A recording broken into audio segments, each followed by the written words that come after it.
On retrouve Juliette Montilly qui se trouve au cœur de cette manifestation et vous êtes aux côtés de la porte-parole du collectif Nous Toutes. Oui, bonjour, on se trouve avec Marie-Lie, vous l'avez dit, porte-parole du collectif Nous Toutes.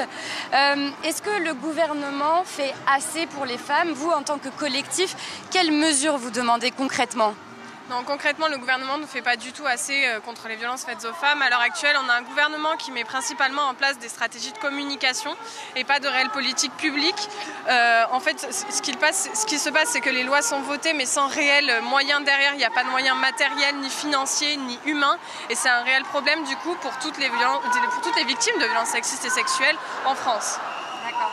Et les violences sexistes et sexuelles, est-ce que c'est un sujet qui était assez abordé pendant cette campagne présidentielle qui vient de se lancer aujourd'hui?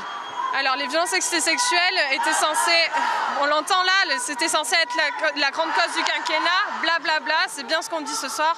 Donc en fait nous, si on marche aujourd'hui, si on manifeste aujourd'hui, on est des milliers ici, des dizaines de milliers partout en France, c'est pour justement créer un rapport de force en vue des présidentielles et dire aux candidats à la présidentielle qu'ils doivent enfin mettre les violences sexuelles au cœur des débats et qu'ils prennent des engagements forts et réels.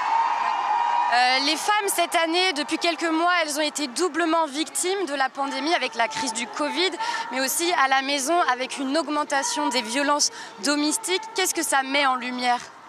Qu'est-ce que ça met en lumière? Ça met bien en lumière qu'il y a le fait que les victimes ne sont pas prises en charge, le fait que les victimes sont oubliées. En fait, voilà, on l'entend, justice nulle part, MeToo partout, les mobilisations continuent, les hashtags fleurissent sur les réseaux sociaux partout. Pendant le confinement, les violences sont éclatées et on est face à un gouvernement qui ne prend pas en compte, qui ne met pas de mesures réelles ou des mesures qui ne servent à rien, qui ne protègent pas les victimes, qui ne les accompagnent pas, qui ne forment pas.